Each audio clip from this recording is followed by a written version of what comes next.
Memang sebelum beliau wafat ada di rumah sakit karena kondisinya memang kembali lagi nggak stabil gitu karena.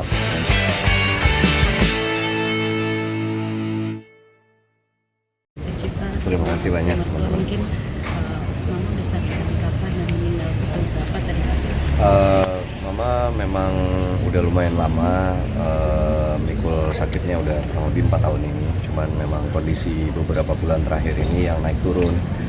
Jadi sempat masuk keluar rumah sakit udah beberapa kali dan yang terakhir ini memang sebelum beliau wafat ada di rumah sakit karena kondisinya memang kembali lagi nggak stabil gitu karena penyakit ginjal yang udah lama dialami. Tadi pagi sekitar jam 5.15 karena yang nemenin di sana kebetulan bapak sama ada salah satu perawat dari sama orang rumah, ada 3 orang yang nemenin. Tadi pagi posisinya semua masih di rumah. Saya juga pas kebetulan lagi mau olahraga, mau sih benar-benar pas mau berangkat tiba-tiba dapat telepon harus ke rumah sakit karena kondisinya tiba-tiba drop. Nggak lama kemudian pas kita di jalan dikabarin mama udah wafat. Kenangan apa sih Bang? Wah banyak banget ya, bisa dibilang itu ibu kedua saya ya gitu, terutama buat Usi pasti Usi yang lebih terpukul karena ibunya yang paling dia sayang. Usi kebetulan anak satu-satunya perempuan di rumah dan dekat banget sama mama, kurang lebih sifatnya mirip sama mama dan banyak hal yang diturunkan dari mama ke Usi gitu. Kalau kenangan ya banyak banget lah. Contohnya di rumah ini dulu saya lamaran juga di rumah ini, jadi segala sudutnya punya cerita gitu bareng sama. Ada pesan-pesannya Kak Dika mungkin dari ke anak-anak maupun cucu-cucu dari. Nah waktu beliau kemarin kembali sadar itu waktu sempat bisa diajak ngobrol itu dia nggak minta apa-apa, cuman minta dibawa pulang sebenarnya. Dan dokter pun juga sudah memberi wacana oke, boleh deh rawat jalan tapi benar-benar harus dipantau beberapa hari sekali, harus kembali ke rumah sakit gitu. Beberapa hari ini Usi juga udah nyiapin salah satu kamar di rumah ini untuk ditempatkan buat mama gitu, plus dengan perawat udah dipikirin tempat tidurnya apa segala macem, dibersih-bersihin apa segala macem. Ternyata ya takdir bilang berbeda. Kalau pesannya sih itu aja, dia nggak mau dimakamin jauh-jauh dari adiknya Usi yang kebetulan 1,5 tahun yang lalu meninggal. Dan almarhum Gilang itu memang salah satu yang paling dekat, anak yang paling dekat sama mama. Makanya mama waktu Gilang pergi itu terpukulnya luar biasa. Mulai dari situ memang naik turunnya kondisinya mama dan susah buat move on-nya gitu. Karena mungkin beliau ngerasa sebagai orang tua kenapa nggak saya dulu gitu, kenapa harus anak saya dulu yang diambil dan lain-lain. Makanya pesannya cuma itu doang, pas beliau lagi sadar tuh kalau tiba-tiba mama meninggal, mama nggak pengen jauh-jauh dari Gilang. Makanya karena tadi kita ngecek di TPU-nya kondisinya tidak memungkinkan bersebelahan, jadi kita tanya mungkin nggak kalau misalnya dijadiin satu gitu tuh bapak yang pengen gitu, dan akhirnya ternyata diwujudin kayak ditempatin di lubang yang sama. Saya juga kondisi Kausi sendiri sangat rapuh, apalagi ketinggalan adiknya, mamanya. Usi lumayan dekat sama mama dan menurut pengakuan Usi dulu zaman dia gadis syuting yang nganterin mama terus, kuliah yang antar jemput mama gitu.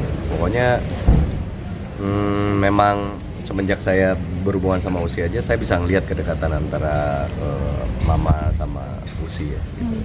Bang Andika sendiri dekat dengan almarhum dimasakin atau momen-momen. Oh iya, salah satu keahlian beliau yang kita nggak mungkin lupa sebagai anak-anaknya adalah kemampuan beliau di dapur ya.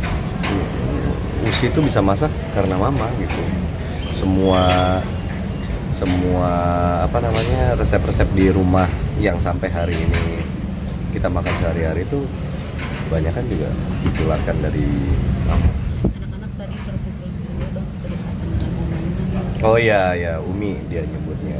Memang rata-rata emang dekat sama nenek-nenek. dan mereka kan ngikutin juga perjalanan dari omanya sehat, bisa mangku-mangku mereka, gendong-gendong mereka jalan bareng sampai akhirnya Uminya udah mulai sakit, udah mulai punya keterbatasan dan lain-lain. Anak-anak menyaksikan semua prosesnya, jadi waktu dikabarin juga mereka shock.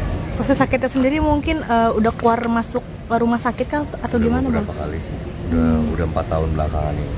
Memang kategorinya emang sudah lumayan parah gitu, butuh penanganan khusus lah.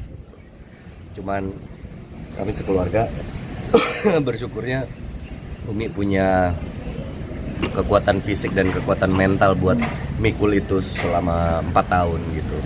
Orang dengan penyakit sama banyak yang nggak selama itu bertahan, kemampuan bertahannya gitu. Tapi dengan Umi bertahan 4 tahun demi orang-orang di sekitarnya, saya rasa itu sebuah kekuatan yang luar biasa.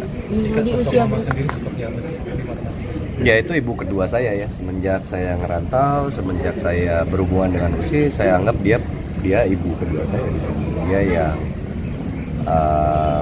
jadi panutan buat saya juga, selain ibu saya yang ada di Malang, karena kami kan posisinya berjauhan. Jadi ada apapun ya kadang-kadang kita melibatkan mama untuk setiap keputusan yang kita ambil gitu. Nggak jarang dulu kita sharing tentang apa yang kita hadapi dan ikutin saran-saran beliau gitu sebagai orang tua. Ya saya menghormati dia sebagai ibu saya, sama-sama seperti ibu saya yang ada di Malang. Mama meninggal di usia berapa? Ntar saya hitung dulu ya. Kelahiran tahun 56. Gimana? 78. 6? 68. Ya, 68 kurang lebih ya. Bulan Juni kemarin 68. Berarti posisinya sedang di mana saat dikabarkan meninggal? Di rumah sakit. Memang sudah sebulan ini masuk rumah sakit. Mas Andi kan saat itu lagi di mana Mas? Saya di rumah. Jadi memang yang intens nemenin Umi di rumah sakit itu bapak. Karena memang beliau nggak bisa jauh-jauh dari bapak. Sementara kami anak-anaknya hanya sesekali untuk memutuskan menginap di sana karena kebetulan kami juga punya anak-anak yang harus kita urus. Jadinya setiap hari biasanya Usi nyempetin hampir seharian di sana buat temenin, ntar malam pulang bersama anak.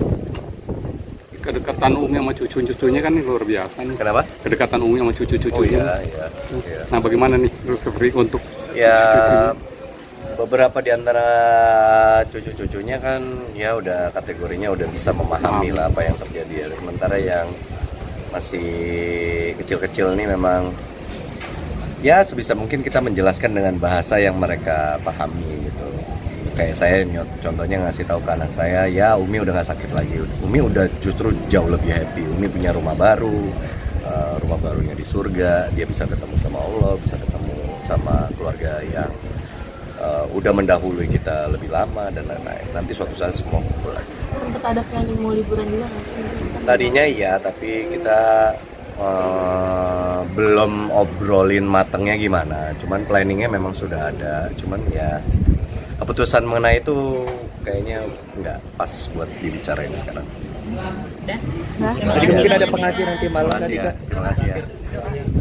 Ya saya mewakili keluarga besar. Saya ingin memohon maaf sebesar-besarnya buat orang-orang yang mengenal beliau atau pernah berhubungan dengan beliau semasa hidupnya. Apabila ada salah dan hilaf, saya minta maaf dan minta diberikan pintu maaf yang sebesar-besarnya atas kesalahan-kesalahan dan kehilafan beliau.